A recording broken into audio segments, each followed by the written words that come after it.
Alrighty, good morning, boys and girls, and germs and worms. Yeah, still feeling like crap, but actually I feel a little bit better. Although it's moved into my throat now a little bit.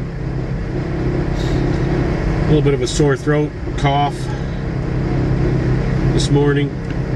So, oh well. This is getting a little bit better. Okay, so we're on our way to I have no freaking clue. That's pretty good, eh? Somewhere near the ocean. Not that close, but it's North Carolina. Actually, I gotta write the info down. I didn't even write it down yesterday.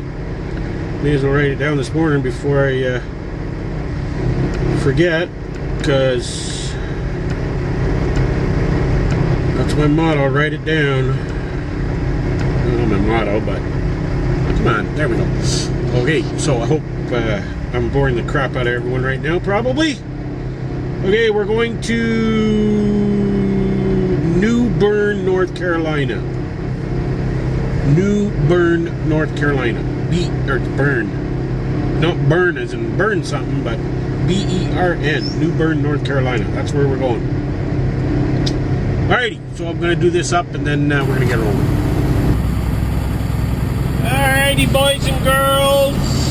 I know, not much videoing today, but we just finished with the shipper. Beautiful, beautiful, beautiful, beautiful, beautiful day out. A little chilly, but it's beautiful. It ain't chilly for here. So, we're getting messages. I have no idea why. A whole bunch of them. Definitely not sure why. Why did they always do that after I leave someplace? When they send me those messages beforehand? Oh. Alrighty, well, it's 2 o'clock in the afternoon.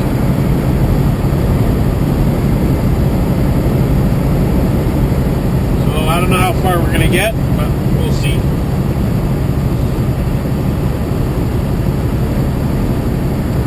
Anyways, we'll talk to you in a little bit.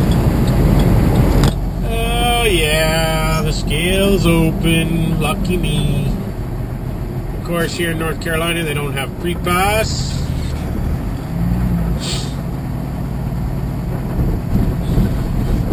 We'll just pick a lane. No big deal. I think we got virtually nothing on the trailer. It's only like 12,000 pounds. And change. So that's cool.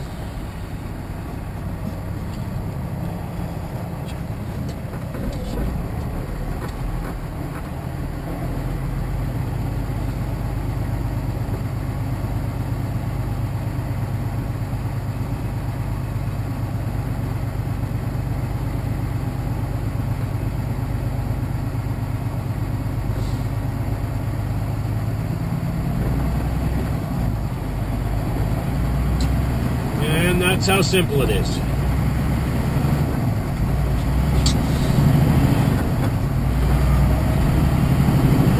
I'm going to get the tire changed.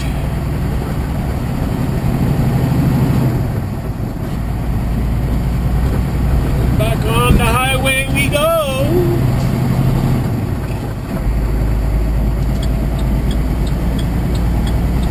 Hey! So I just want to add a couple of Q&As to the vlog for the day because we didn't do much for video.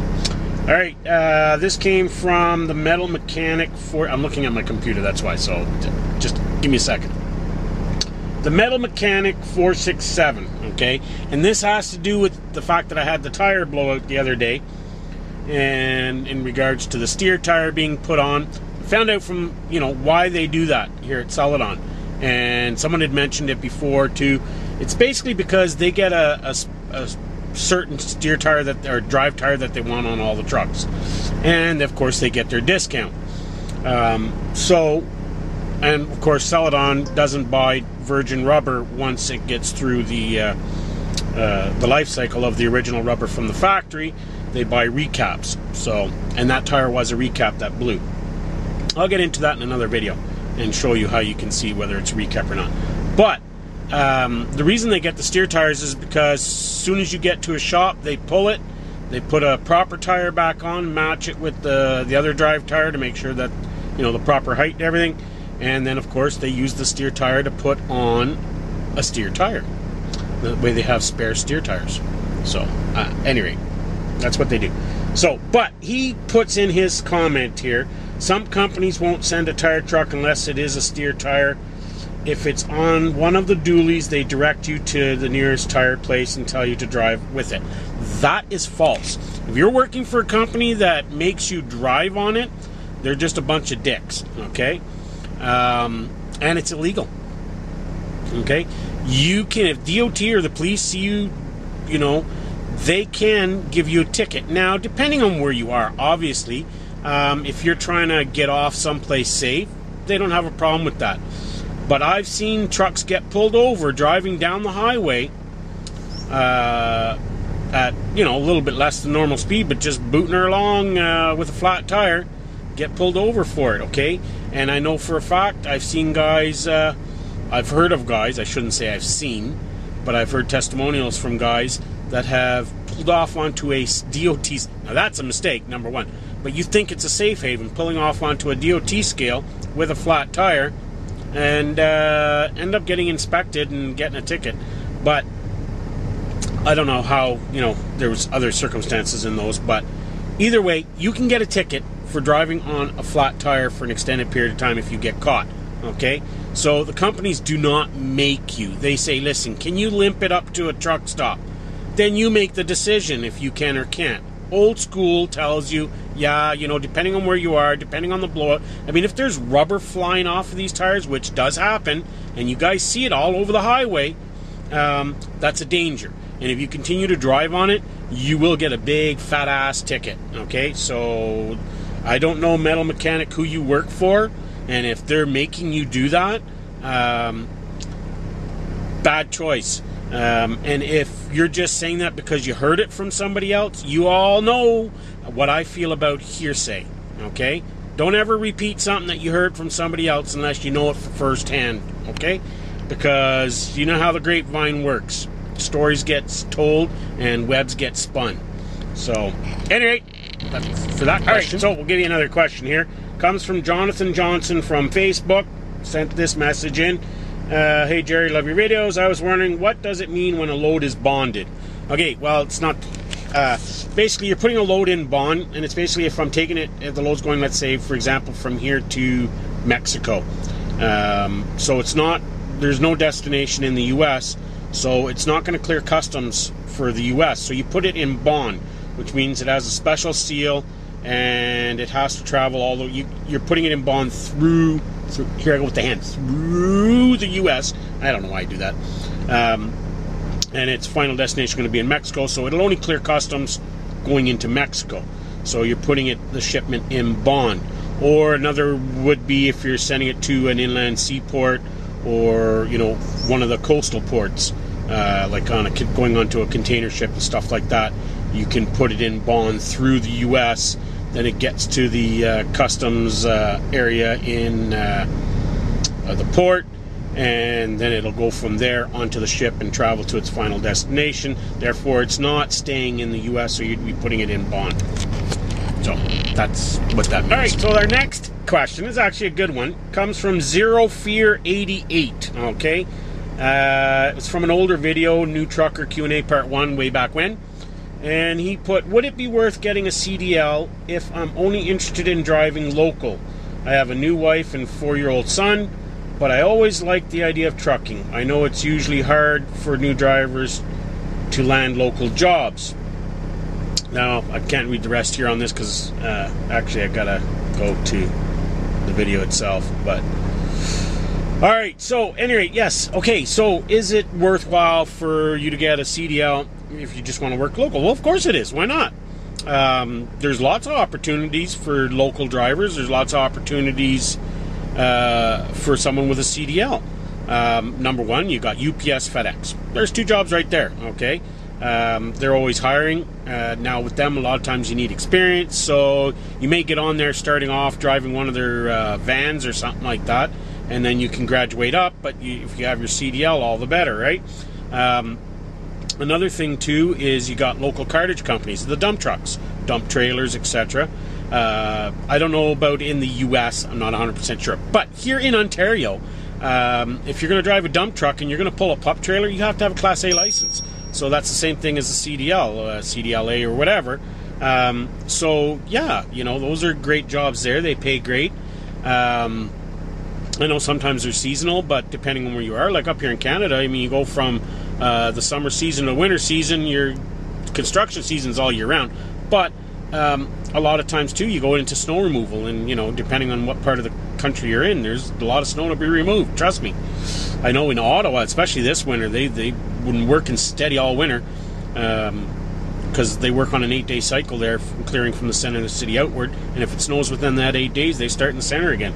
So, but yeah, it's definitely, I mean, there's other things. There's other P&D delivery jobs. There's just tons of local jobs. We're having a Class A CDL or just a Class A license, whatever, Class 1, depending where you live.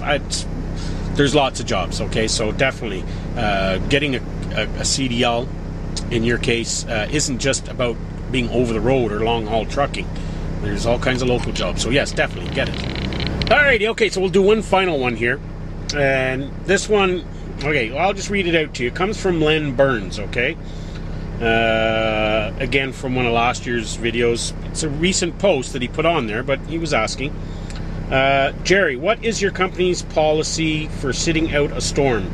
Are you allowed to decide, or do they require you to drive in severe storm? Okay, so here's the deal.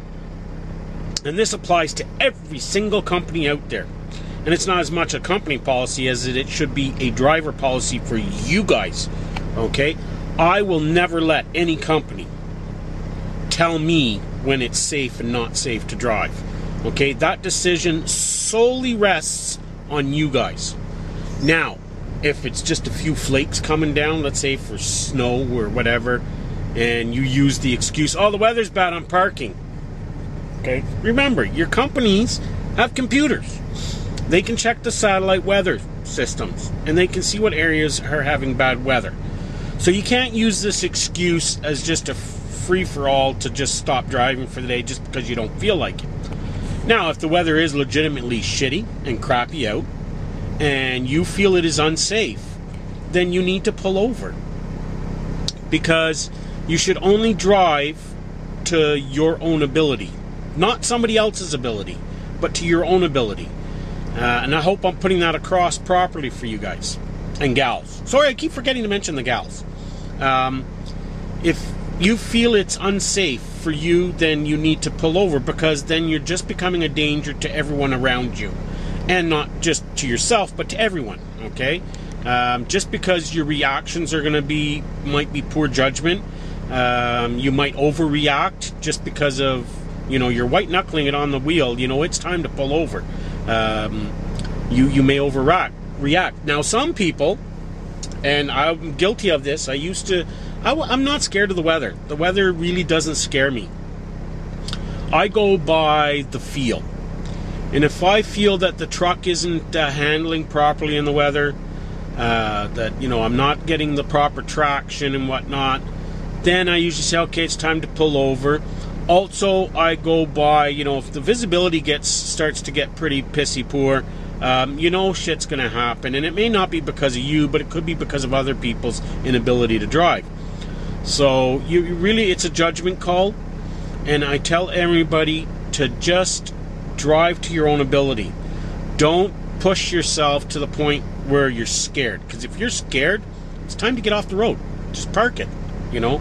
The freight will still get there. The shipper's still going to be there. The receiver's still going to be there, you know. And I don't care what any dispatcher tells me. I'll tell them right off on the phone, into their face, whatever, you know. And I've had it happen. Dispatchers have told me, you know, started giving me heck. Why didn't I drive? You know, this load was late, blah, blah, blah. They lost money. And I tell them to F off right to their face, and I've done it. And tell them, you know what? You don't pay me enough to kill myself. So, and then they do the, well, you know, I used to. And I said, I don't give a crap what you used to do. You're not doing it now, and you weren't there. So, You know, sit back down behind your desk and do your job. Well, let me do my job. No dispatchers out there. They're in the safe comfort zone of their office, so they have no clue 1,000 miles away what it's like and what the road conditions are like and what you're doing. Okay, so only you can make that judgment call, and don't ever let anybody else behind a phone, behind a desk, some other office force you into driving when it's not safe to do so. Okay, now if you're just trying to play hooky and you want a day off, you could be in trouble. But if the weather is legitimately bad, then you just park it. Okay?